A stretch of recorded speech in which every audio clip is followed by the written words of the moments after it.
Hey, welcome to my podcast. Hey, fine you're here. Here we are. Yeah. How are you doing? I'm doing fine. In Mexico, I'm in the Mexican Caribbean right now, in my hometown that is Puerto Morelos. If you Puerto Morelos. Yeah, if you guys like to travel, this is a great place to find beautiful beach, nice people, good prices, ish. Gentrification is cold, so it's kind of like we're fighting with that. But the beach is still nice until the seagrass arrive. But anyway, how are you? Well, I'm pretty good. Actually, I'm just I wasn't just recording another live, so pretty busy guy, But I've been working a lot actually. I got a anxiety crisis like last week. I was a little bit bad, but now I'm fine. Yeah, so everything is going right. What do you do when you have an anxiety crisis? Like, was your how do you call this in Spanish? I would say like tu botiquín de primeros auxilios. Like, the box that you have. Yeah. The first aid. Yeah. What do you do?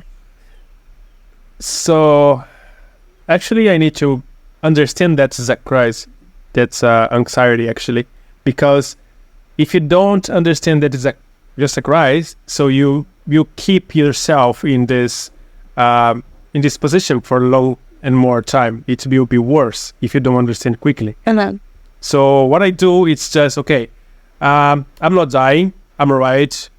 Everything is fine. If I'm supposed to die, I'm supposed to be dead already, but I'm not. So everything is fine, and I start to breathe. So breathe in, breathe out. 1, 2, 3, 4, 5, and again so many times until I realize that everything is calming down. When everything is calming down, so I will understand. Okay, it was anxiety actually. So yeah, that's how I do. And then I have to go and then find the root of the problem, because this is a trigger, and these triggers can cause you so many times and so much worse later on if you don't fix it, if you don't go to the root of the problem and to solve it. You need to find out what it is. That's a good way to describe it. The triggers are when you don't know what's going on in your body, when you don't recognize maybe that you're having an anxiety attack. Anxiety, yeah. You don't know what is the trigger. You don't know why your body is reacting like that. How do you get to know your triggers? How do you get to figure out that part? That's the point, because the triggering can be anything actually. Even the smell of something that can remember you to a past yourself, maybe can remember you for your childhood or something like that, and that shit will trigger you to remember something really bad, and then can cause the anxiety panic or anxiety attack, whatever. Yeah, that's really bad. So we don't know. We have to try to find anyway. We need to start meditating, thinking about every time that happens, why happening, and what maybe can remember you for happiness, the place that you were that happened. So you need to try to understand what is going on and go deeply inside it. And if it's happening, it's fine, because that's supposed to happen. That means that you are trying to fix yourself in somehow, Yeah. That's great. But first of all, I want you to introduce yourself. So tell your name, because my audience probably want to know. So tell your name, where you're from.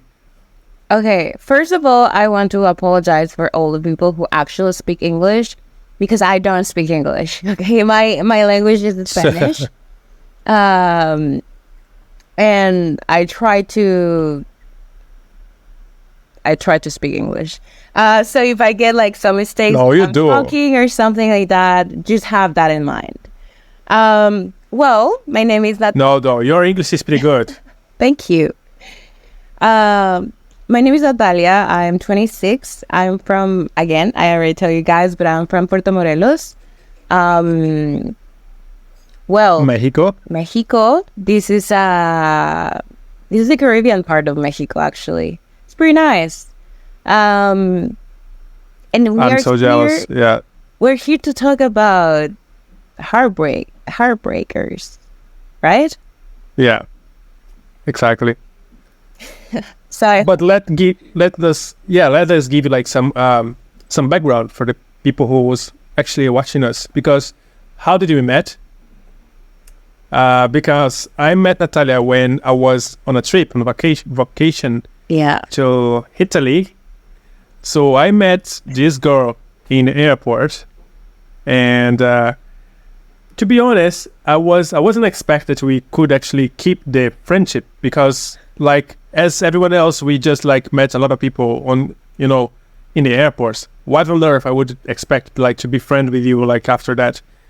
Yeah. So I don't know. And somehow after we met, we kept talking, and we grabbed some Instagrams we shared, and then we kept like talking, kept like communicating. I don't know, for a few weeks while we were in Italy, and we both had like some situation. Tell about the situation actually, because we had like some tough situation in Italy, but your situation I think is worse than mine. Definitely. Okay, first of all, you're forgetting an important part, and it's Tell me, yeah. I wasn't paying. I'm dispersed. I don't know if that's a word. Maybe I'm just making it up. But I'm terrible at paying attention, and I'm normally jump from one conversation to another. Maybe you guys are gonna experiment this while we're talking. That's my ADD. Yeah. ADD. No, how do you? Déficit de HCH? atención. That's in Spanish. Yeah. I would translate anyway. I'll put the subtitles for you guys later. Yeah. Well, and I was in the airport, and I was talking with this girl who actually was from Brazil, right? What was her name? I forget her name. I still have her on my Instagram. I do have her on my Instagram too. Well, Yeah. she was awesome too. If you ever get to see this, you are awesome.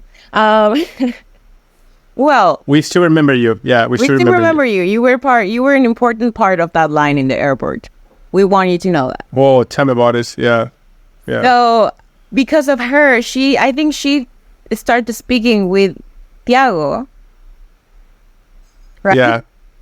And they were like, oh, we're from Brazil, and blah, blah, blah. And they were like speaking kind of Portuguese. And I think we kind of get to, I don't know. It was fine. Whatever. The line was really long. And thanks to these guys, Yeah. I didn't feel the time of the line, how, Taking so long. Yeah. Yeah. Yeah. whatever. It was pretty quick because we were so distracted. Yeah. Talking about life, talking about everything. But this lucky bastard, he got somebody to pick him up, which was awesome. We had like this other girl and I, we make teammate and we stayed to sleep together in the airport because the train, it was closed. So yeah, and after that everything was great. He was going to visit some friends and I was going to modeling casting, and the other girl was just going back to her husband. And it's funny because at least for me this trip was about stepping into my confidence. I don't know if that has sense. Because Yeah. 2 months before that trip, I just broke up this 7-year-old relationship that I got with. You were in, hold on. You were in 7 years relationship. Yeah. I skipped this part. Sorry. 7 years. 7 years. I started dating him when I was 19. He was 21, I think. 22. Was he your first boyfriend? Yeah. Well, he wasn't my first boyfriend. Like, he was my serious boyfriend. You know? Yeah. That's what I mean. Yeah. I got like 2 boyfriends in high school, but that didn't count because I didn't kiss them. I kissed one of them, but like 2 days before we break up, and that was like the, you know. Yeah, I get you. But No, 7 fucking years. 7 fucking years of my life, I give him Right. big part of my. That's funny because in that day in the airport, I thought you said like 3 years or 2 years, something like that. No. No. We've been married. 7 years. Wow. Okay, so we got married. Spoiler alert: we got married. Oh. I didn't know that you got married. You didn't know this part? I didn't tell you? Yeah. No. I did not. No. I thought you was just your boyfriend. Okay, so this is not something that I'm proud of, but No, that's okay. That's fine. man, No judgment. this is gonna be so. It's a long story, but well, long story short, I marry him. Actually, on the 25th of April, we're gonna get 3 years of marriage. We're still in the divorce, process. Hmm. So like legally, we. So am I. So so we got married because I don't know how to explain this. Let me think in English. Try it out. Yeah. Okay, so we dated for a long time, and we were thinking about getting married, but it was more like the idea, not like it was an idea, not a fact. I don't know if that has sense. Yeah. Hmm. But then during COVID, we found out that my father got pancreatic cancer, and he only had like a couple months left. That's actually kind of like funny because we were so worried about COVID that we forget that there's other diseases that exist in the world and that they're more silent. And severe. And severe, yeah.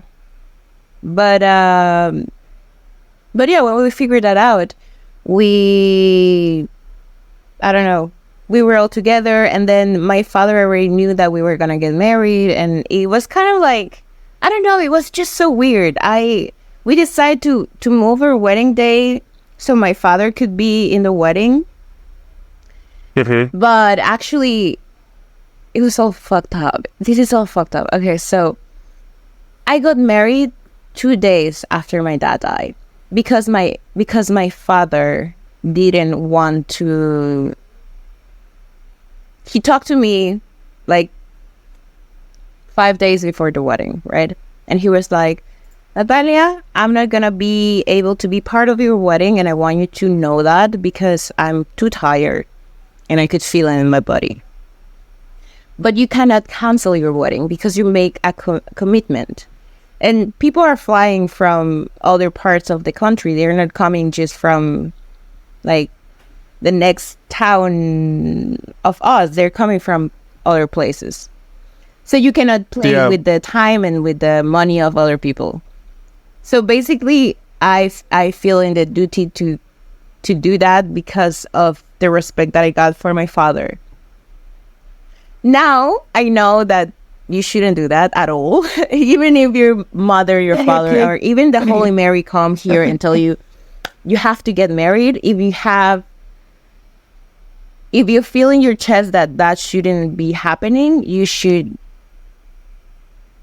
follow that instinct. So, yeah. Yeah. Well, what happened is... Did you feel like an depression from your dad, from your... I don't know. I did, actually. I did, because... You had such this instinct, such instinct comes from somewhere telling you that you're not supposed to get married or something like that. I mean, of course. Like, the moment my dad died, I was like, I'm not gonna do this. I'm not gonna do this. I cannot, because the wedding was programmed for 2 days after that. Like, not after that, but it was gonna happen in 2 days when he died.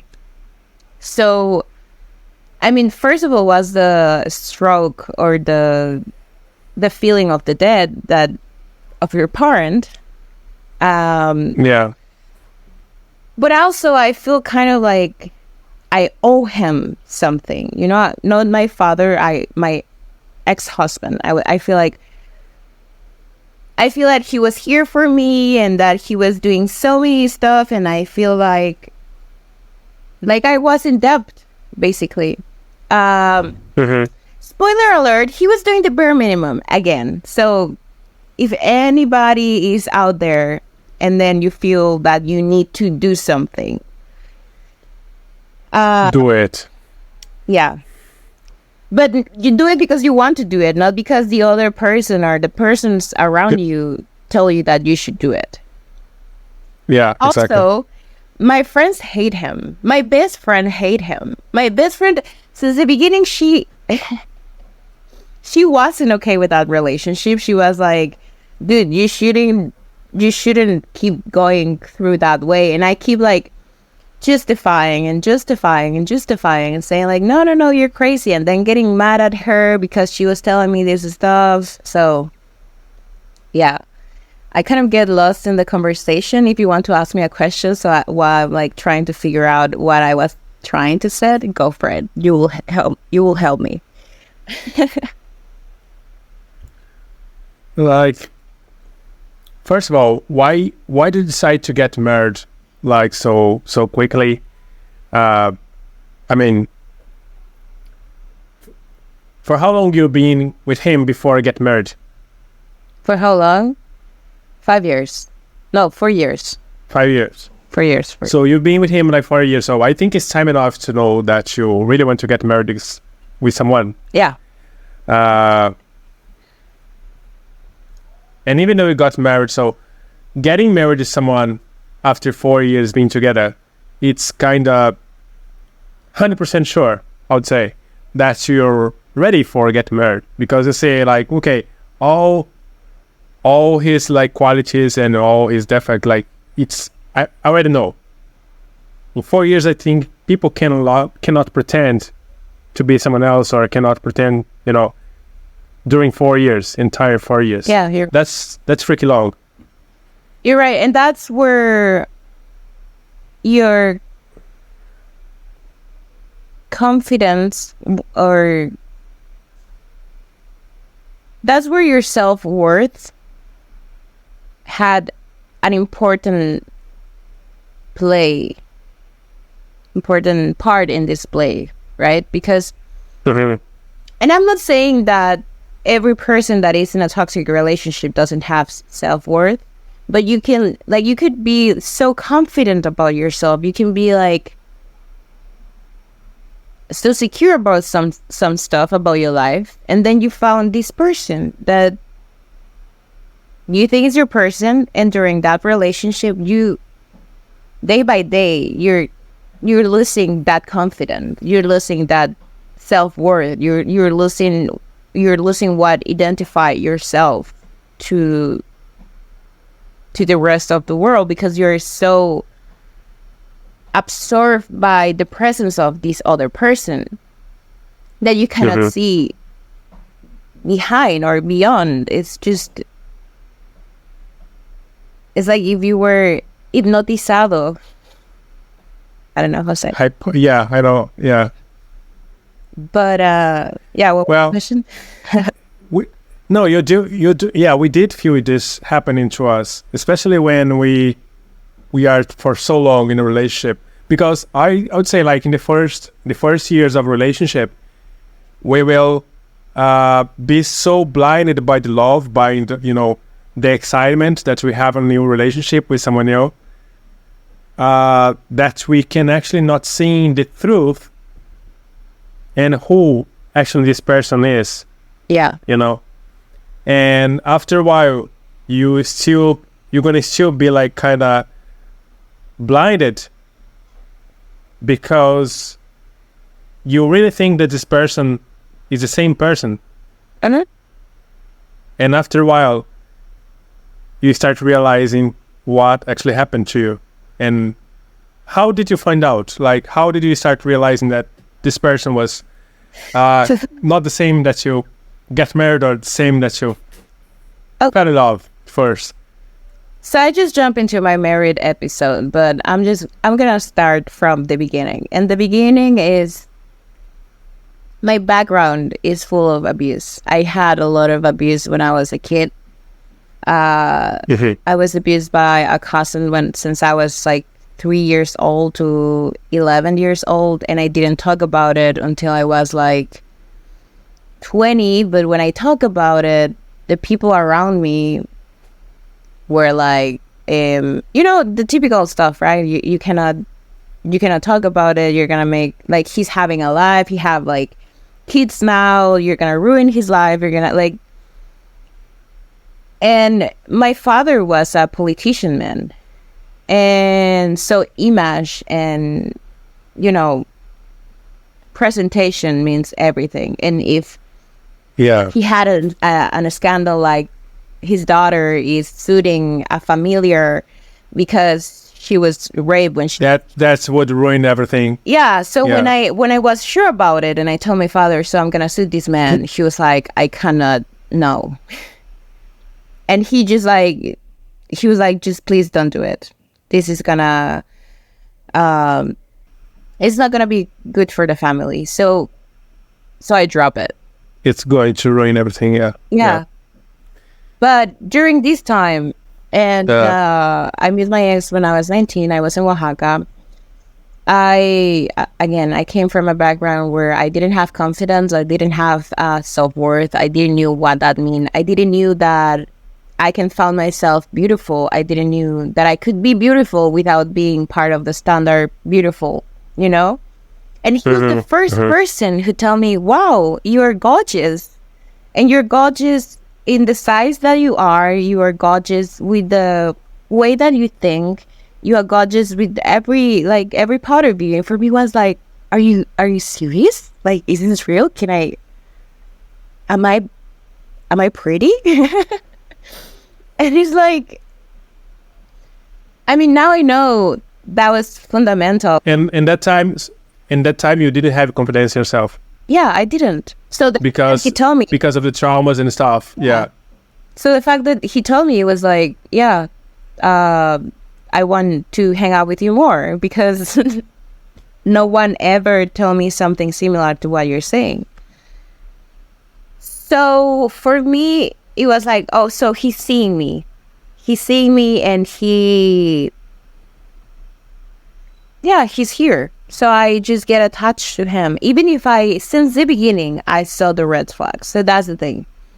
I didn't saw the red flags. It's not like nothing happened in the beginning, A lot happened in the beginning. And actually, everything that happened in the beginning should be a red flag, an enough red flag to make me realize that that's not the relationship that I should be. Yeah, I know, but remember that time you were too young as well. So probably you didn't have like such a knowledge that you have now. Yeah, of course. I mean, like all the way that I feel right now, all my thoughts, sadly, but thanks to what happened in the past, now I know what I don't want in my life anymore. Now I know Now I know how to hear my body and how to lead my thoughts. Because I'm not gonna say that I'm 100% well, because that's a lie. I was in a relationship for 7 years with a person that I thought it was my person, and it's not. I'm just gonna get. It takes time. Yeah, and like, it's funny because during this way. When you break up, it's a lot of people that is always gonna tell you like, shut up, just get over it. Like, why you give it so much power? Or what, blah, blah, blah, blah. Like, there's a lot of shit that people normally said because they love you and because they want you to be better. And sometimes we don't need those words. Sometimes we just need somebody who actually hear us, or we just, a safe space with no repercussions. And that's why maybe sometimes we get even sadder when we don't found that ambience around us, or how do you say it? Kind of In Spanish. como un círculo de cuidado, como personas, people that you could. It's like building a community. Yeah. Yeah. You didn't have like strong community that could support you somehow. No, I did not. I mean, I kind of like built it later. And I mean, my mother helped me a lot during that process. I couldn't leave my house when I after I break up with him. My body was like, if I just stopped with some insanely addictive drug, I couldn't sleep. I was throwing up for a week. I got a fever. There was like a lot of symptoms. My body. The business, yeah. It was crazy. So my mother was there all the time, and I will wake up screaming and crying at night, and she would be like there, and she will be helping me. And she sometimes she could say things in a hard way, but that's the way that they teach her. And she tried, like, at least I can say that I have a mother that tried to understand me and that tried to be present for me. And I can know that if you don't have that, it could be extra difficult. But yeah, she was trying to be there for you in somehow. Yeah, so that kind of helps. Anyway, so to your question, yeah, red flags were there since the beginning. I'm sorry, I talk a lot. No, that's completely fine. That's completely fine. And yeah, red flags like compliments. I mean, that's the funny thing, because I never had like such a toxic relationship in my life. But I did understand how I got into the relationship is because of my needed. I'm a really needed guy. So, and sometimes when we are a little bit more needed than we're supposed to. Yeah. So we're gonna be attached to someone because of that, because we want someone that we can, I don't know. We want someone that we can be so supportive to us in somehow. We want someone that we can share our lives, someone that you can share everything that you have. And because I think this relates to our lack of confidence in ourselves, also because not only the confidence, but also because we didn't really love how we were, the way that we were. And once we start loving ourselves, and we found our value, so we understand that we don't need to be with someone anymore to be happy, because we understand that we're supposed to be happy with ourselves. And yeah, no, it's crazy. Yeah, you build that. I think you, through that relationship, you kind of build that. I think take your time. If you're going through that, you're not sure what's going on. Probably if you are in that situationship or relationship, and you think that you overreact. I love it. Situation shit. And you're overreacting or something like that. If you feel that, maybe you're not overreacting and maybe something actually is happening. So yeah, and we should all always listen to our instincts and listen to our inners, because it tells a lot. Yeah, it tells a lot. Sometimes at the beginning we will say yeah, I should not go into the relationship, or sometimes we see your partner say or doing something that actually it's a red flag. But what do we actually do? We just blind ourselves because we don't want to see that person, as a bad guy or a bad thing in our lives, because we love them, Yeah. So you loved him. And the feeling that we have for someone, we say like, no, this can't be happening to my life because no, he's not supposed to be like that. I don't want him like that. So actually what we want is not actually what is happening. And because we expect, we create expectations on something that is not real, that's not true. And we expect this person will change. We expect like a lot coming from this person.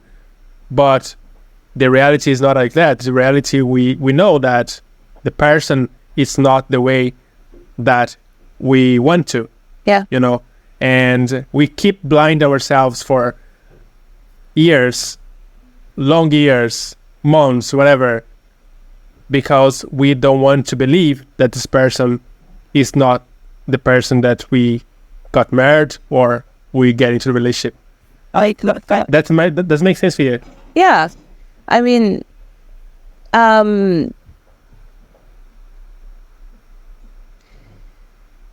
don't know how to put it. It's just, what I can say is just like, don't be that tough with you. And that's costing me a lot. I think my worst critic is me. And I'm terrible at it. Yeah. So, no, I mean, you said you cannot like really criticize through yourself because you don't need to be hard with yourself. Yeah, because you don't understand. Yeah.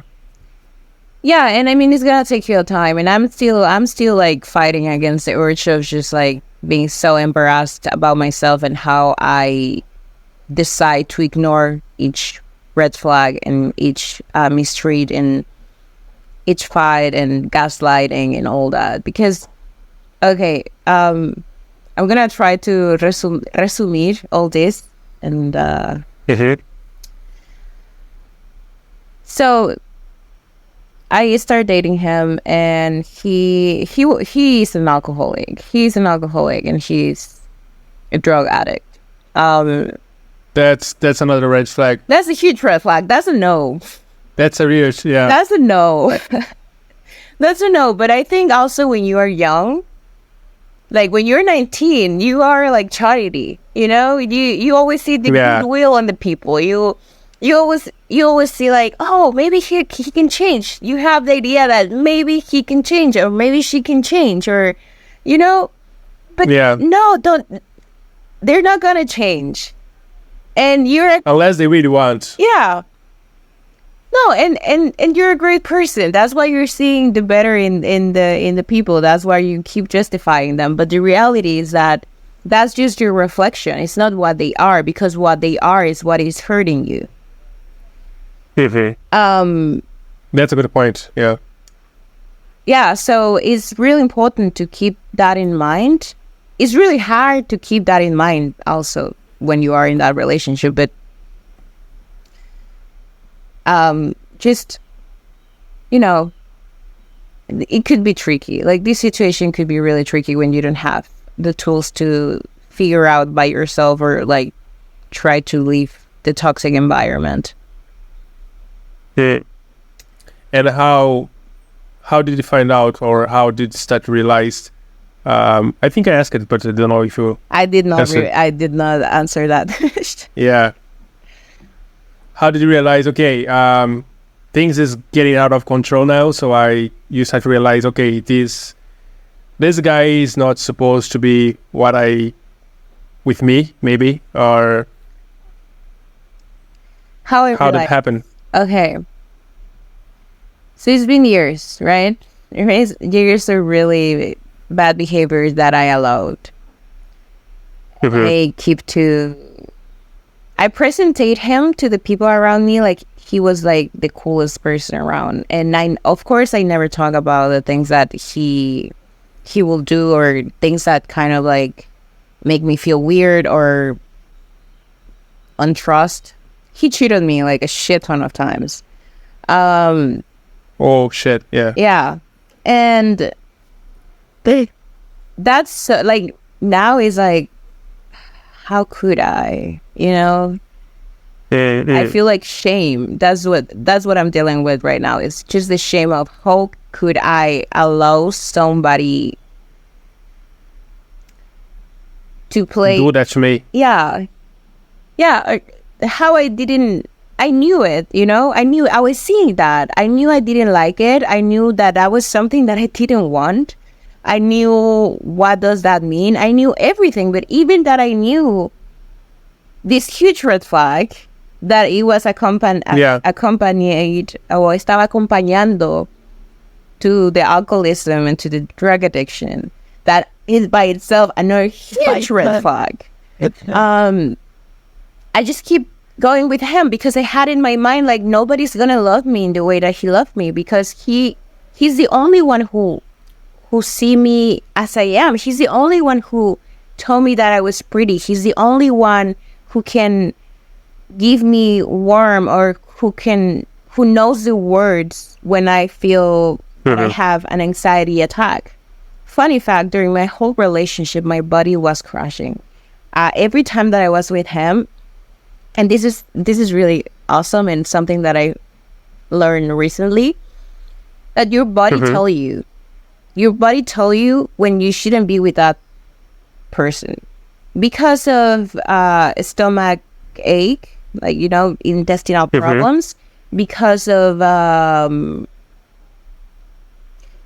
don't know, even in the sexual area, like you're gonna have certain symptoms where basically your body is telling you that's not the sexual person, or that's not the person that should be with you, in you, any near you. And we don't see that because nobody teach you that, or at least nobody teach me that my body will be smart enough to know where is the place to be. So I keep going through this shitty health, all that relationship, and as soon as I break up with him, my stomach was just perfect again. I didn't have the anxiety attacks. I didn't have the headache. I didn't have the tiredness that my body had all the time. I was so freaking tired all the time, because also he's a fisherman. He's like, but it's not like any fisherman. He does the thing that you probably will die if you try to do it. And I think that's also another freaking... Is that bad? Yeah. Do you ever see the extreme fishing, or whatever you call it? Oh yeah, right. Yeah, got you. So he does that, and every season he's about to die, for real. Every season was like, he will call me like, "Oh, I broke my feet," or "I broke 3 hips, 3 ribs," or "I crushed my hip," or, you know, and I would be like, every time it's something different. Yeah. And I mean, as the partner of this person, of course you're gonna be like with anxiety 100%, because how is possible that he cannot take care of himself? Why he don't take care of himself, right? Because when you are in a relationship, you're looking for somebody reliable.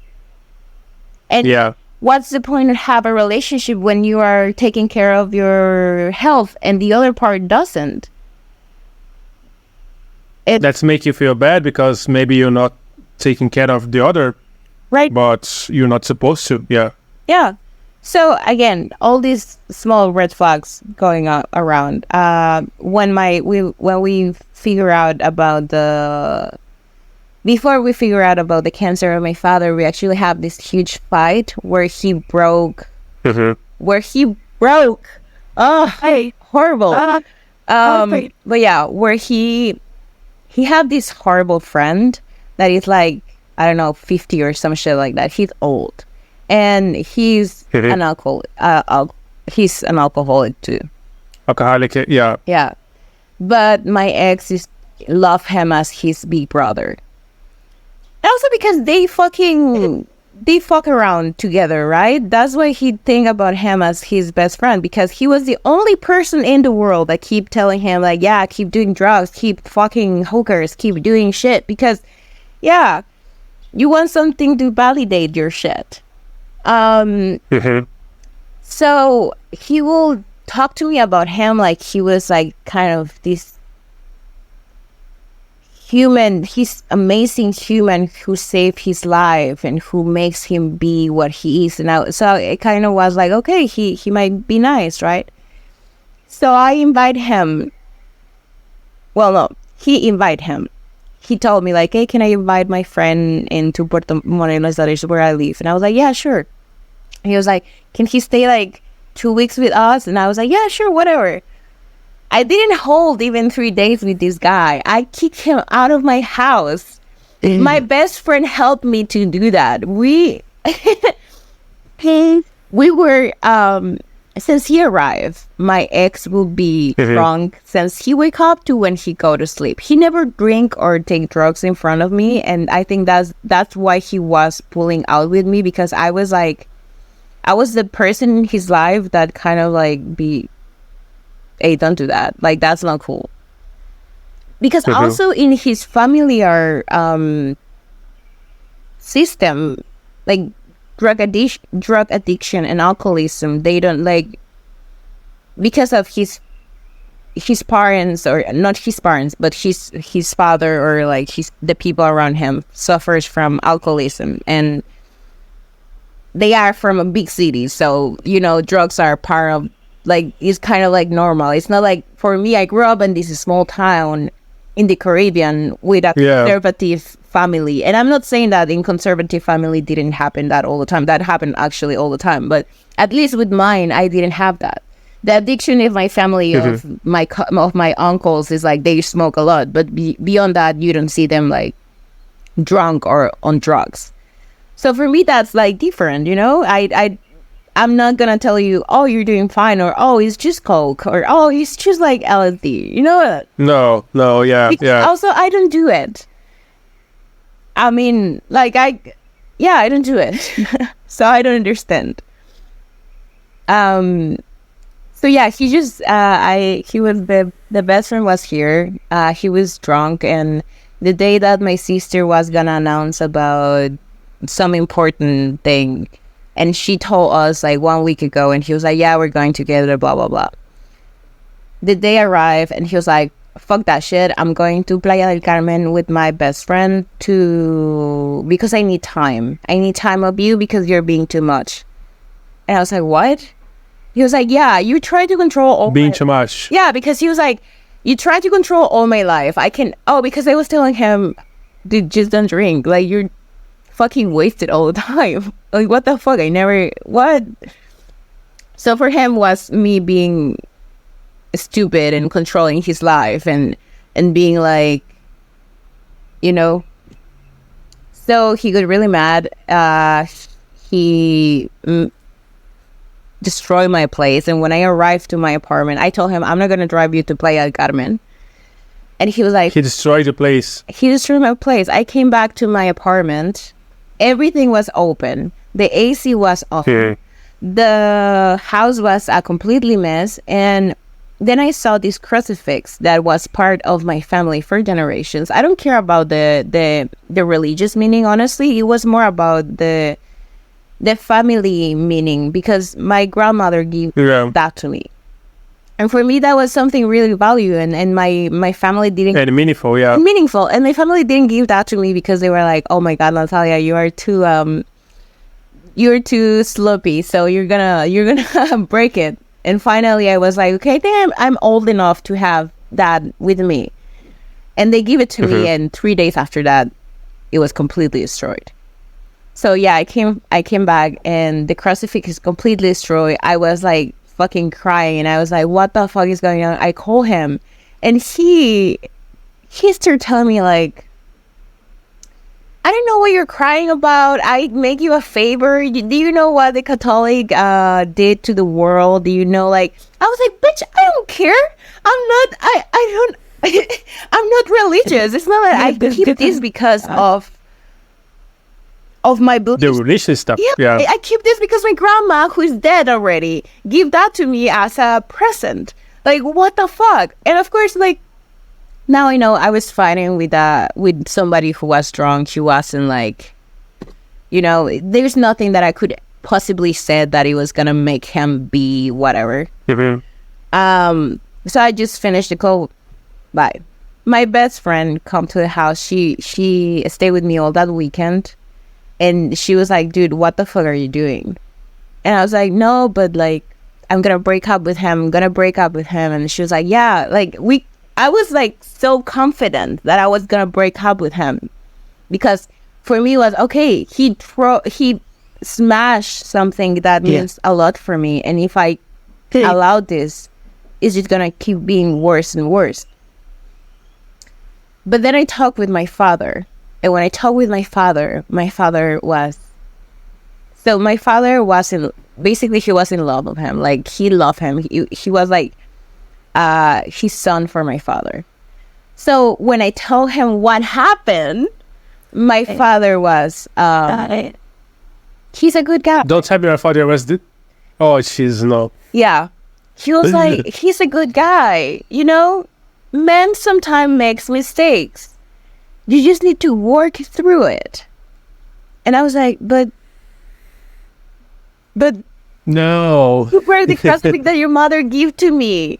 Like, what the fuck are you talking about? And my father was like, no, you should pull with it.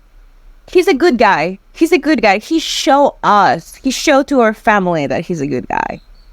And by show to my family, it's like, he kind of shared these things with, he eat books. But it was exactly what he wants. What? You know, so your ex played with this. Exactly what he wants, like to put you against your family, or put your family against you somehow, because like that's how he built this shit, you know, to make your family believe in him that he was a good guy, that he was a good person. I think, and that's yeah.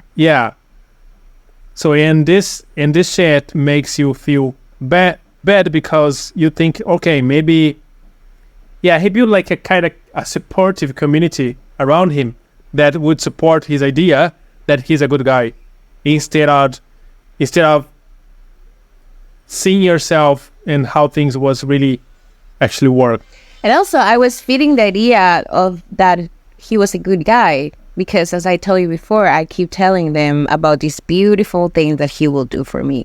I will always like make the small, like the things that he will did for me. I will like make it big and like talk about it and be like, in my family, of course, because they see me happy and they're seeing how I am, they were like, okay, he's nice. But then when this case of fucking it's a kind of abuse, you know, like somebody destroy something that means a lot for you. Yeah, of course, it is a type of abuse. Yeah, it is. So I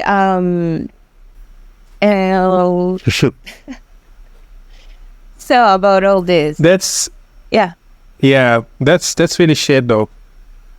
Yeah, and he said, don't be like your mother, because the relationship between my father and mother was like kind of terrible too. So, and why I mentioned the abuse when I was a kid, and why I am mentioned the thing with the relationship between my parents, is because all these things play an important role at the moment that I choose my partner, because I choose somebody who keep abusing me, and I accept that he keep abusing me, and I accept his abuse as a way of love. Because inside, like deep in my brain, or I don't know who said that, that's how I thought love means. Love means that hurts. Love means that maybe they say things that they don't mean, and maybe it's gonna hurt, but they love you, you know? So yeah, that's the mindset that was like, I don't know, maybe pushed inside you because of your beliefs, the way that you see your family, maybe, you know? Yeah. Because maybe your family, the way that you grew up in a family, that hurting was a normal shit.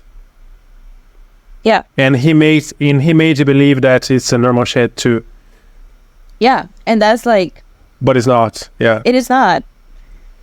Girl, boy, if you're going through that, it's not normal. Don't do it. And if you have to do it, I mean, go for the plot. Don't do it. That's my advice. Yeah. So that was a big I think that was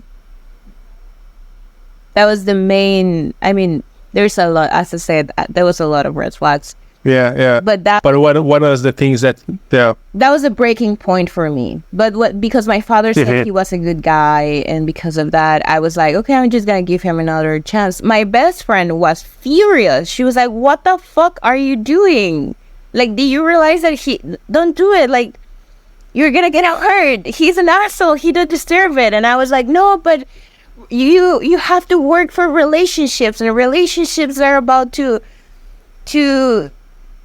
be, you know, like kind of like accepting or embrace or like pulling up with. It's not about it. Relationship shouldn't be. But it's not always. Yeah. No.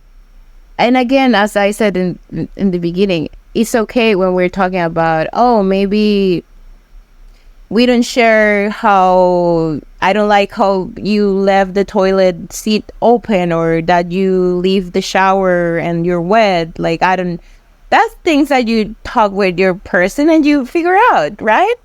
But yeah, that's the small things, but yeah, but you don't figure out like, oh, he's cheating on me. Oh, he have addiction. Right. Oh, he's lying. No, run away from that. That's a no. That's 100. That's a big no. That's a big no. That's run. Run, because you're gonna die. Yeah. So, yeah, what happened is so manipulative. So yeah, what happened is actually after that, we figure out about the cancer. And because my father said he was a great guy, and my ex was being extra sweet because he fucked it up. Okay, let's keep that in mind. He fucked it up, so he was trying to make it right by being present. He wasn't giving me something extra. He was just giving me the bare minimum, and I take the bare minimum as if I owe him. But that's what you do for your person. If somebody's dying with your fiance, with your wife, with whatever, you help, and you're not gonna help because it's a big deal. You help because that's what it is. That's what partnership should be. Anyway, so I married after that. Yeah. And then I get really depressed of my father's death. I was really close to my father, as you realize, maybe. So yeah, my father died, and then I moved to New York with him, and in New York everything gets even worse. Because And for how long did you live with him in New York? I think almost a year. Yeah. And then you left New York, then come back to Mexico? To Mexico, yeah. But actually, when I came to Mexico, it wasn't because I broke up with him. I just came back to Mexico because my mental state was so bad that I couldn't pull up with New York anymore. Because, all right. Dude, it was hell. It was, I mean, he was helping me. He will be support. His family was super sweet. They will take me to places like, but at the same time, it will be hell. It will be like a lot of fights. It will be sometimes he having relapses, and I will be stuck in this small room with him, and he will be coming back from just getting fucked up, and I will be like, what I do, what's the way to do, where I go to talk about it. My friends are in Mexico, my family's in Mexico, I'm here with you and you are not even here. And plus the death of my father, I lost myself. Since my father died, I just lost myself. I didn't know what was real, what wasn't real. Also because of the politics, it was a lot in the middle, like I have to shut up of many things that were happening that I will normally talk about it because of the politics, because of the treatment that he had before he died. And I couldn't be like, I feel that somebody steal my voice. I feel that, oh, now you can talk because they help your family. Now you can talk because they've been here. And not only my relationship with my ex, in a lot of things around me. So, and I didn't had anybody to rely on, because now I have a great relationship with my mother. But recently when my dad died, I didn't speak to her. We didn't talk at all. She was mean at me, I was mean at her. So it was just like a completely mess. And I was just so lost in translation that I didn't know how to move. So one of the shittiest things that he did is that the day of my thesis, that I was gonna do my exam for finishing college, that I was gonna do it online, COVID and all that. Yeah. I will tell him that I need help to study, right? And he will be like, yeah, of course I'll do it. And because I will help him with Spanish work, So I will be like, yeah, just help me to study. So wasn't he Spanish? No, he's a white man. Be careful with him, white man. The white devil. Okay. Where was he from? New York. New York. New York. Yeah. So he was like, I'll help you, yeah, whatever. The day of my exam, the day before my exam, I told him, please, I don't need distractions, because I need to be focused on what I need to do. Just give me a space if you're not gonna help me. So in the morning, I wake up the night before. He told me he was gonna help me to study like a few hours before I start my test. I tried to wake him up. He get really aggressive. He throw me like a pillow. He screaming at me. He's like, leave me alone. I want to rest. Like, stop bothering me. And I was like, oh shit. So I just go back to my room. And I was really pissed off about it, because we talk about it the night before and he promises. And I just go to do what we agree with. And he's like, you're a fucking asshole who doesn't let me sleep. And then 5 minutes before I get to my exam, this human get into the room and he start to talk. He just get really mad into the room, and he's like, we need to talk. And I was like, no, we don't. I need to do an exam. And he was like, no. You always said that we need to figure out our problems in the moment it happens, so we need to figure out this now. And I was like, yeah, but I'm gonna have my exam and you were asleep. What the fuck? So he just get into the room, and 5 minutes before the exam, he just is screaming. Well, it's not like he screamed at me, but he started talking about a lot of shit, and then he started to saying a lot of mean things. And once he was okay, he was like, okay, this is fine. And he just go back to his room and he just go back to sleep. And I just stayed there crying, having a panic attack before to have my presentation, where my presentation, it was a portrait of the life and death of my father, who was also something really meaning and important, and with a lot of emotions. God damn. Emotion. I was drowning. God damn. I was fucking drowning over there. I was like, where I should go, where I found somebody, how. At that point, I didn't talk with my friends anymore, because I was feeling so fucking lost in life, and I was feeling so worthless that I didn't want to be around anybody, because I feel like I was a piece of shit, and everybody around me were gonna be like, you're a piece of shit, Yeah. So what happened is, I was like, dude, I cannot pull up with this anymore. And also I was running out of time of staying in New York because it was going to expire. My visa was going to expire. So it was like this whole thing. So what we agree is I would go back to Mexico. And when I come back to Mexico, that's when everything started to be weirder. And I'm gonna say this, like, for me, the ocean is important. I cannot live away from the ocean. I could be having the worst. You were born there. Yeah, I could have the worst moment in my life, but if I have the ocean and I can go to cry in the ocean, I will be fine. So when I come back to Puerto, I went to visit my mother, my other mother. That for me is the ocean. So I went to visit her, and I was talking to her because every time that something shitty happened in my life, I think the ocean will be the only one who actually listened to me and who actually gave me response to what it was going on.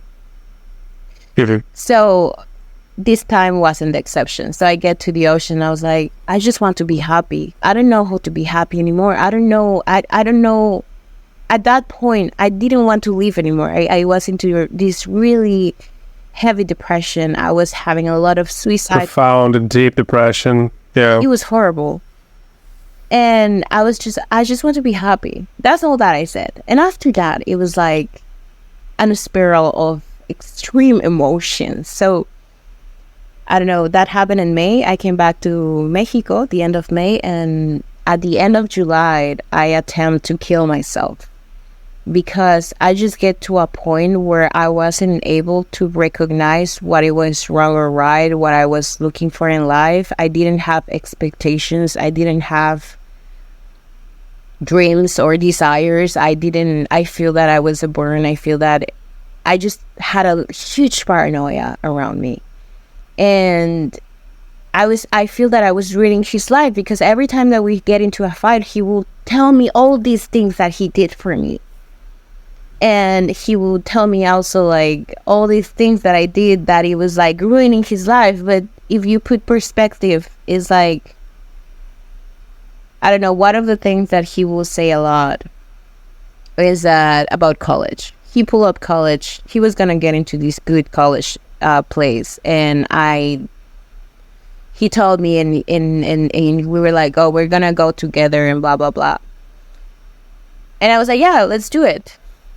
Now I know I shouldn't say that in the beginning because I wasn't ready to go where he wanted to go because it was a white town. Like I'm Mexican, you know, I was still being Mexican. I'm not a white person. And he take me to visit the college town, and the people doesn't speak to me. The people just speak to him, and they will look at me like if I was like if I was stranger. Yeah, an alien, a piece of garbage. Like it was horrible. I never feel like that before in my whole life until I went to this American white town. And he was super excited about it. He was like excited about his college, excited about that. And I was looking just all that, and I was like, dude, I cannot do this. I cannot do this because I know I'm sad right now. I know that what I'm gonna do if I came here, like what I'm gonna, yeah, I just gonna move to this small town because of my husband, and then just be miserable and cold. And I mean, yeah, and again, be suffering from bullying or, discrimination, racism, maybe. Yeah. No, a lot of stuff happened. Yeah, and I was like, no, I can't. And I mean, now I know that there's other ways to say it, and I definitely did not say in the right way. We just go back to New York City, and we were walking, and I just start crying because I've been learning to take care of my emotions. I've been learning to identify my emotions, and I've been learning to also identify my menstrual cycle and my emotions, because that also is real important when we're talking about women.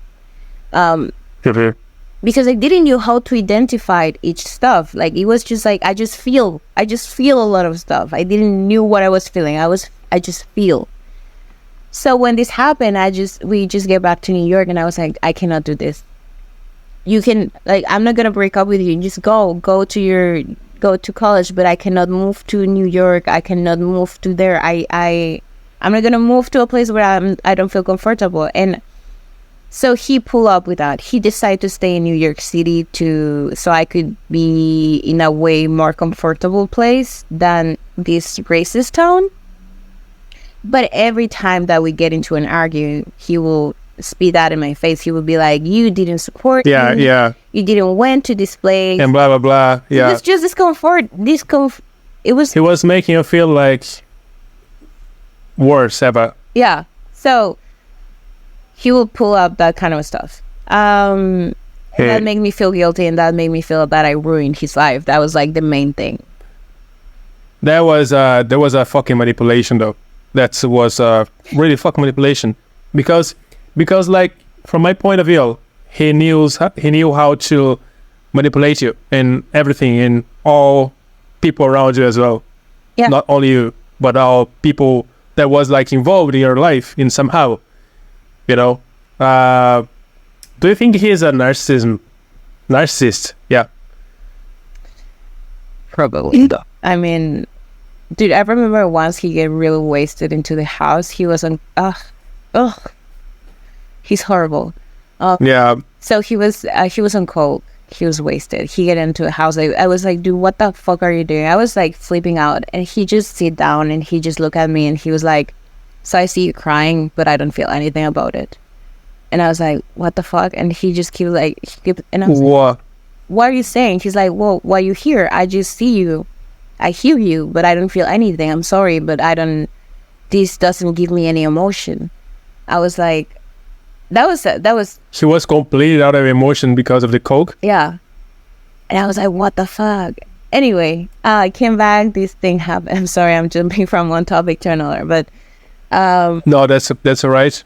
So I come back into Puerto, and this happened. My best friend actually was the one who helped me. She break into my house and she take me to the hospital. Then this guy came. It was kind of like a big deal what he did, because again, he's a fisherman, like a risk fisherman, and he works in the ocean. So he just fly here for 3 days. Even that his passport was about to die, like he just make as much as possible to come to Puerto and see me. So when he come here, everybody was like, oh my God, look what you make him do. Nobody will do that for anybody if they weren't in love. Like, he flew from Alaska to Puerto Morelos, from the middle of the ocean, to just come here and see, because you had a tantrum and you try to kill yourself. You should be more conscious about your husband. You should be more thoughtful about your husband. So yeah, everybody was amazed about him, and everybody hated me for trying to kill myself, and everybody were like, look what this beautiful angel is doing. What the fuck, dude? Yeah. So after he leaves. No, hold on. This is fucking unbelievable. Yeah. What the fuck, dude? No. Yeah, but nobody. That's just. Nobody. That's terrible. That's terrible. It is terrible, but nobody knew anything. Like, they knew what I told them, and they knew what he told them or what he showed. And at the moment, he wasn't showing his shitty traits. She was showing that he was a provider, that he was there for his wife when he was never there for me. He was never there for me. Like, never, ever. Anyway, he came here for 3 days. Actually, they were the best 3 days that we ever had in, I don't know, like at least 2 years. Of course, because he was with your family. Of course. But also because I almost killed myself because of all the fucking shit that he was throwing all the time. So he feels so guilty. That he treated like a princess. Yeah, he treated like he never treated it before. Yeah. And also another part, I wasn't working and I wasn't feeling capable to work. I just feel numb, and I feel responsible for all that. And so he was like economically talking. He was the one in charge, and he was like, and he will tell me all the time, like, oh my God, you're like, he will say like stuff like you're a burn, or like stuff like that. And I mean, at the moment I was like, fuck, and I don't know what to do. I mean, now I'm working, now I have my life and everything is fine, right? But at the moment I just feel incapable of doing it. And so when this happened, he stayed in Puerto 3 days. It was amazing. He treated me like a princess. I was like, oh my God, he saved me. He saved me, and again, he's here for me. But then his best friend texts me and she tell me that she want to visit me. And she texted me that she want to visit me and she was planning to visit me while he was here. And he just got really weird. He was like, oh my God, I can't believe I'm not going to be here when she comes. So maybe should reschedule. Or maybe I should try to stay more time. But like, I would like to like, I don't know. For me, it was kind of like weird. When she arrived, the first thing that she said was, oh my God, I can't believe that she found my Mexican version. And I was like, what? The fact that somebody else told me that I look like them, like, he found my Mexican version. It's not like you are yourself. It's he found my Mexican version. Yeah. That's not a compliment at all. I was like, what? I didn't know what to do with that. I was like, this doesn't feel fine. I actually feel offended by this. But I didn't know how to put it in words. I didn't know, again, what I was feeling, because I was feeling a lot. And she was ending this relationship, and we kind of like bonding, by trauma bonding. And then we start talking, and it's funny because all the conversations happen in the ocean. So we were talking, and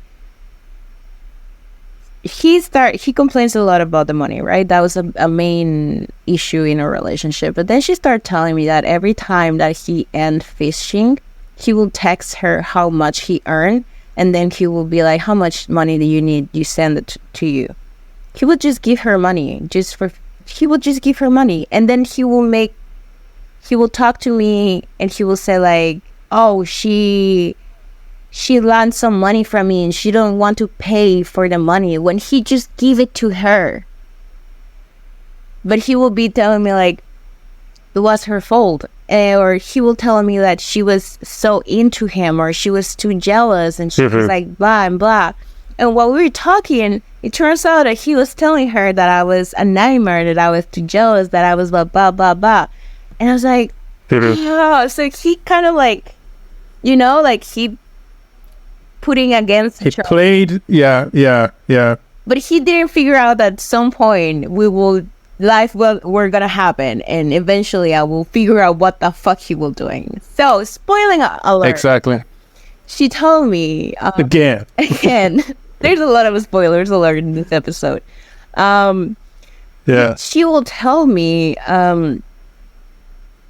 the guy were cheating me. Like I knew he cheated like twice, because he told me. Also, when I was in college, he cheated once, and after he cheated once, I was kind of like upset, and I wasn't. And instead of knew that I shouldn't keep going in that relationship, what I did, it was like I cheat, like as a way of like revenge, which is awful. Don't do it. Just if somebody cheat, just go. That like just keep with the cycle is just toxic. It's not gonna work. No. So I told him, and he made this huge deal about it. But then he went to fishing, and when he came back, no. I'm sorry. So he came to visit me, but he bring a condom, como una caja de condones, ¿sabes? Mm-hmm. Condom box? A condom box, but open. And yeah, and I was like, do you use this already? And he just didn't respond. He would just like talk about other stuff. So I got him wasted. Oh, dude. Yeah. And he was like, yeah, I'm sorry I cheated on you, but I didn't mean to. I was like, what the fuck? Fuck you. So after that, that's when I cheat. And so I told him, oh, I cheat, and he will. That's how. No, hold on. That's how you found out that he cheated on you, because he was so stupid. Yeah, I mean, fuck him. He brought a box of condoms, and the box was open already, so he was missing one or two, maybe, I don't know. Yeah. And that's how you found out. He's fucking stupid. Yeah. But wait, okay, so I knew that Right. he cheated, right? Yeah. Because of that. But he will make, when I told him that I cheated, he will be like flip out and she will do like this thing. And then she told me that he cheated several times, and not only like casual, he will hire hookers to sleep with. Like constantly. No fucking way. And I was like, what the fuck? Dude, at this point, I suppose... So I started taking like the plan B. We weren't using condoms. Like after we got married and all that, like we were like kind of married, right? So I kind of was like, okay, just gonna take the plan B and we don't need the condoms. So thinking that the guy is being fucking with hookers, while I was just like, it's just... And then... I mean, I make the test, I'm fine, I'm perfect, but it's the fucking... He didn't take care of himself. Yeah, exactly. At all. And he didn't care about you. And he didn't care about me. He could care less about me. So she told me like, oh, he hire hooker. That's fucking terrible. He also sleep with men.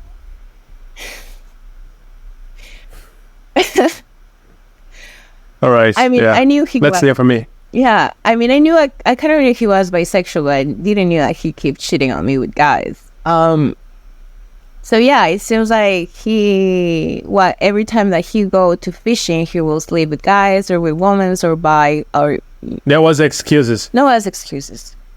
So after that, I was like, yeah, I cannot pretend that this is not happening anymore. This hurts too much. And he's not taking care of himself. How I can be sleeping with somebody, being with somebody that doesn't care about himself and doesn't care about me.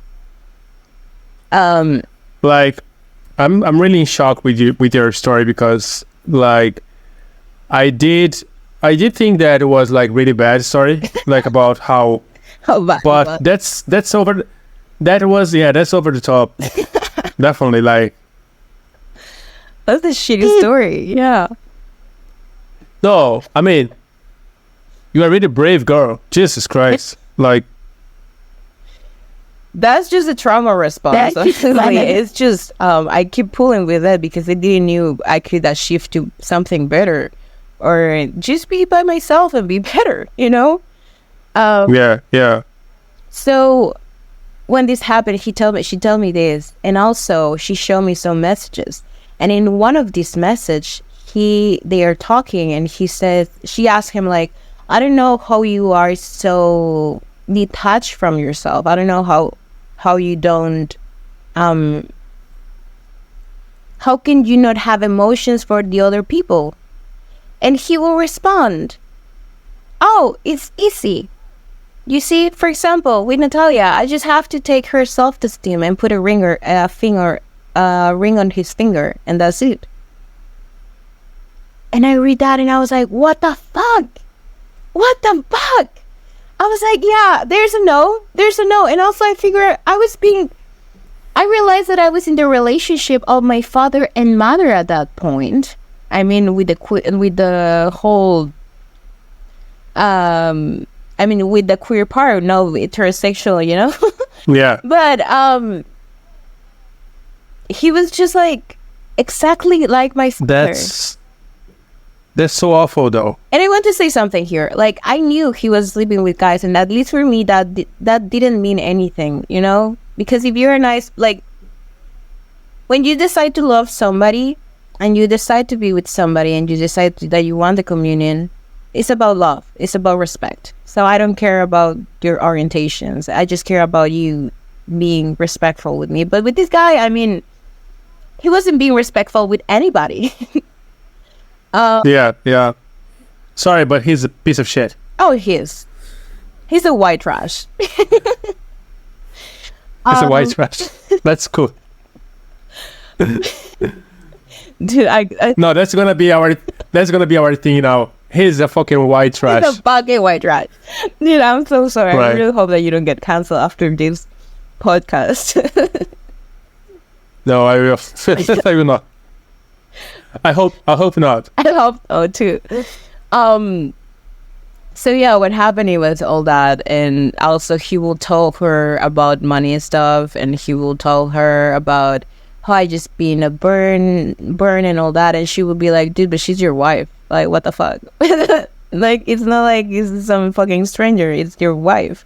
And he will be like, yeah, but no, that's not how it works. So the fact that he was talking about things that he should be talking with me, the fact that he been fucking a lot of people, and the fact that he wasn't taking care of himself, the fact that I found myself in the relationship with my father and mother, and I was like, yeah, I think I cannot not see the red flag that is just like cover all my face at this point. Yeah. So I break up with him. I call him. I didn't. So the best friend was with me. When she told me all this, next day I stopped responding all his messages. I just completely silenced, and he knew. Did you block him? I mean, no. I didn't block him yet. I didn't. I just was trying to figure out myself because I need to talk to him. All my stuff are in New York. I came back to Mexico with a small purse. Yeah. Yeah. I pack all my life here and I moved it to New York. So I came back and you left there. Yeah. So all my shit is there, right? So I was like, yeah, I cannot block him because I need my shit. Wait. It's still there? It's still there. It's still fucking there. We're still figuring things out. All right. Yeah. So what happened is, of course he knew that I wasn't being responsive. And then he called me, but his best friend answered, and she was like, oh, she's driving right now. You should try to call her later. And of course he was like, oh, flipped out. I didn't talk to him for 2 days. I come back to my house. I went actually to my grandma's house. And I just, as soon as I get home, I was just like crying. I couldn't stop crying. That was like, I think it just kind of like feels even worse than when my father died, but because at least when my father died, we did it on peace, and we were like, we tell each other what we need to tell each other, and we were like, and also I feel I didn't grieve enough his death because I just get attached to this other human, right? So after I break up with this human, it's like, oh, fuck you, now you have to grieve your father and your ex-husband. So I just get into this spiral of craziness. I didn't want to kill myself anymore. That was a great part. As soon as I decided that I didn't want to be with him, it was like I found my power. It was crazy. It was just, when I decided, I just feel powerful. I just feel magnetic. I just feel capable of doing stuff. And all the anxiety that I was dealing with, all the headache, all the bellyache, all that disappeared. I didn't feel like all the stress that my body was reflecting anymore. I mean, I got some panic attacks and blah blah blah. I went to therapy. I go to therapy and I keep doing, as I said before, some stuff. Tu cajita de primeros auxilios. That was what I was using. So that the first month I couldn't be outside in the world. I will cry. I will start crying. If somebody tried to talk to me, I will feel freaking out. So I just keep stuck in my house without anything. Then I found the casting thing, and then they were like, yeah, you should come. And I was like, yeah, I should go. And I went to travel. And that was the first time that I was traveling by myself, for myself, in new country. So when was it in Italy? It was in Italy. Yeah, when we meet each other, actually, that was so awesome. I was like, yeah, because everything was so perfect. I get there, I was so tired for the flight before, and I was crying in where do you live? Ireland, right? That's where I see you. I was in Ireland, yeah. Well, in the airport of Berlin? No, Dublin, in the airport of Dublin. Oh, in the Yeah. No, we met each other in No. But you told me that you were coming Milano. there, right? Yeah, I was coming from Dublin. Yeah. So this other girl, I met her in that airport. But what I'm saying is that in that airport, I just kind of like, I start crying because the girl, you know, the ones who let you in the country, she was just like, she was really heavy on me. And I was like, Yeah. she basically forced me to tell her my story because my passport said New York City. And she was like, why your passport said New York City if you are from Mexico? And I was like, because I got it in New York City. And why do you got it in New York City? And I was like, because I was living there. And then, you know, they ask you a shit ton of stuff and you have to tell them. And then she was like, why your husband isn't here? And I was like, because I'm not with my husband. know. What? I know they go. It's Fernanda Fabro. Yeah. Fernanda Fabro. Yeah. Yeah, she's here in my tablet. Yeah. Okay. I just followed her on Instagram. Yeah. She's awesome. She's She's also, yeah. She definitely make my arriving, well, my, how do you say, departure from Dublin way smoother, and my arriving to Milano smoother, or whatever you said. But yeah, so when I get to Milano, I was really happy. It was like, okay, I made it. I'm doing this by myself. I'm acting like a functional human. I'm going to a modeling casting that is really badass. And I don't care what happened, but the fact that I'm just going there is incredible. It's incredible. Yeah. So what happened is after that, they steal my stuff. But that was when I was leaving from Milano. I was one day before my flight back to Mexico, and I was going, I'm gonna say the story now. I know you asked in the beginning, but all this, like, my ex story drove us to Milano resolution, right? Yeah. So that's how we met. see, that's how we're gonna end this episode. We're gonna end in how we met each other. When we met. Yeah, when we met. So we were in Milano. I think you were in a town nearby, but we keep texting each other, right? Because he was my friend. It's like when you go to school and the first person that you make friends is like special. So we were texting. He was going through stuff because it seems like somebody stole his phone, right? On the on the train. With train, yeah. And for me, and then they could found, yeah. And they found it. That's crazy. No. Yeah. For me, that's a better story than mine, honestly. Definitely, 100%. You had like such a weird story. Yeah. No, I was like, so what happened is that I was going to Soma Lombardo because I have to take an Airbnb there before I go to the airport. So I traveled there again. It was my first time in a foreign country like that I didn't speak the language. Everybody was like, you have to take care of your belongings. And I was like, yeah. So I have my, the bag that you put in your belly, because for me that was extra secure. Nobody's gonna steal that because how they gonna notice? How they gonna touch it without me not noticing? Was it a pickpocket? Yeah. No. Before I leave the train, I check my belly and I noticed that my belongings were there. So I stand up, I grab my stuff, and I leave the train. I was hurried because I was worried that the train will like just, drop. Yeah. So when I leave the train, I check my things again, and then I realized that I didn't have passport or anything. My thing that was in my belly wasn't there anymore. I was like, fuck, how I'm gonna tell the police now? Like, who? But the stations in Italy, or at least the one of Soma Lombardo, doesn't have something that tell you police, go like office of police or office of maintenance, something like that. It doesn't have any instruction. It's just like, you arrive to an empty place.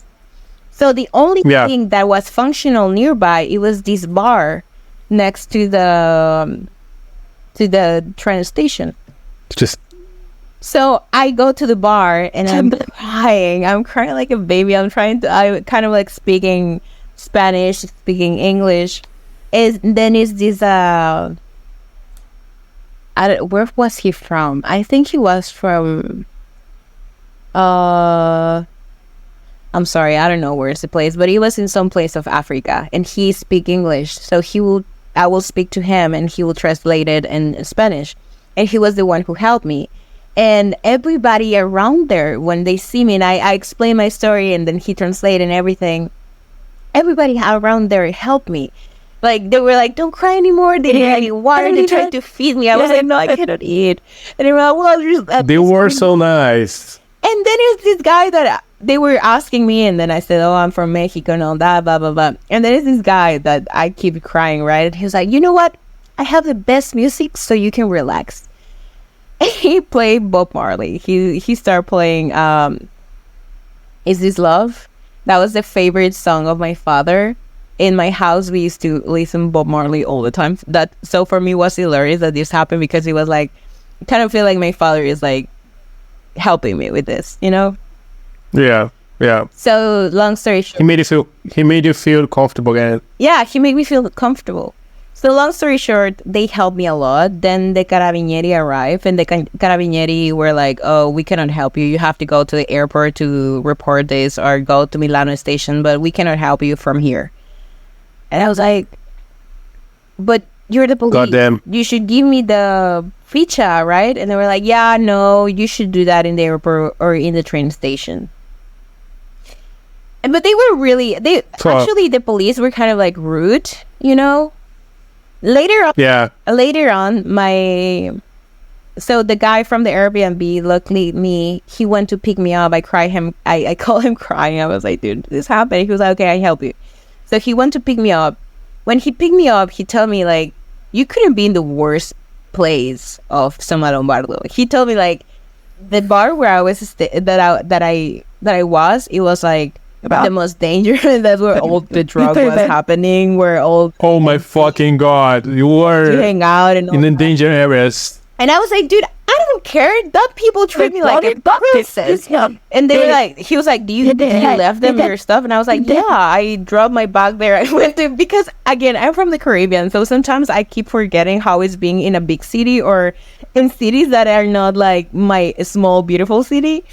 But the people there it just gave me confidence, and that's it. So they helped me. At the end, I figured stuff out.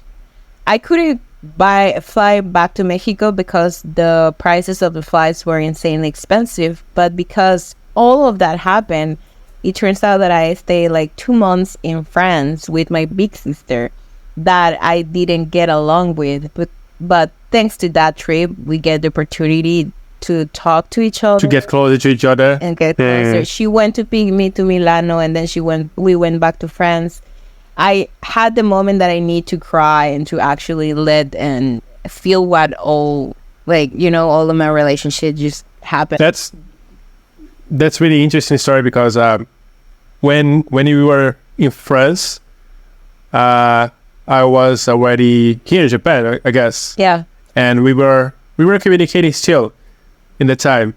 And he would say like, yeah, I'm in France. I was like, oh, from the bad situation to the good situation right now, just like from Milano to France. Okay, that's cool. Also, my birthday was when I was stuck in Milano, my birthday was the next day, and I was like, dude, what the fuck? What a shitty birthday! Like, yeah, so much shit. And then it seems like life recently has been like, okay, you pull up too much shit from a lot of people around. I'm just gonna give you a free pass for whatever time it is. So now life is really grateful with me. I'm grateful with life. I'm enjoying being around everybody. I'm really happy. Mm-hmm. Any plans for the future? I'm gonna start my master actually, and that's pretty cool. I might what do you want? Visit you in Japan some time in the future too. That's pretty cool. Yeah. I hope I'll be here. I hope so too. Yeah. It would be. I don't know about my plans. It would be cooler though if it's somebody from the place could get. Yeah, sure. By the way, there's a friend of mine coming here on my birthday in June, and possibly another friend's coming from Brazil to visit me here on December, I would say. But I told them probably I don't know if I will be here in December. I don't know. I'm still figuring it out, because if I had opportunity to go to another country or something like that, I have some plans. So if that plans work out for me, so I will probably not be here by the end of this year. But anyways, I will. Let's hope. Probably find out a way. For you. Yeah. You deserve I'll probably find a way for me to. You deserve it. You deserve it. It's time. Well, so thank you. That's the story of my life. Thank you for being here. Yeah, thanks for being here. I think this story is gonna be like really useful for a lot of people out there, because I know that a lot of people out there they need some inspiring story to maybe open their eyes. Because probably, I'm pretty sure though that a lot of people, they have the feeling that they are stuck in a situation like you were, and they just waiting for a sign that, okay, that's wrong, what I'm going through right now. That situation not supposed to be happening to me right now. So I think it's better for me if I will get out of this, and maybe your story can open their eyes and help somehow. Yeah, I hope so. Well, this was like part of a story. Sorry if I didn't get into more explanation. The story was too long. We didn't have that much time, but I hope. No, it was great. It was great. Yeah, it was great. If you hear more about it, let Thiago know. So please let me know. Yeah. But if you feel that you're losing confidence in yourself while you're in a relationship, if you feel that there is something that doesn't fit, if you notice that is disrespectful in the relationship, but then you think that maybe the good parts are worth it more than the worst part, you should stop there and make a check. And there's a lot of content of in online, like podcast, Instagram. There is some pages where you can start. You don't need to break up in your relationship. You don't need to just like, I just hear the podcast of Thiago and Natália. It's like I'm in an abusive relationship, I'm just gonna break up. No, just take your time. No, you need. Yeah, figure it out. Look, you're not stupid for being in a relationship with you. A lot of people is gonna judge you. A lot of people is gonna tell you that how you didn't see it, but nobody have the words, and nobody have the audacity to tell you how to experience your own feelings, your own life, your own experience, until you feel ready of leaving that relationship, until you feel that you have the tools. That's the right thing to do. Thing to do. You're not alone. Here we are. We're here. Yeah. Well, thank you very much for inviting me. That's cool. No problem at all. Like, thank you for being here, and we can arrange sometimes to maybe talking about another topic in other time. I don't mind. Yeah. Bring you back here. My audience, we're gonna love you. Maybe we could talk Brazil. about what I learned, like actually what I learned, like the mechanics that you learn about how to get out of there. Yeah, definitely. Well, 100%. Thank you very much. Thank you again, and thank you guys for being watching. And I think this beautiful story deserves at least like some likes, and and just follow us, just follow the channel here, because I'm doing this for helping more people. So just thumbs up for us, and see you next episode. Thanks so much. Bye guys.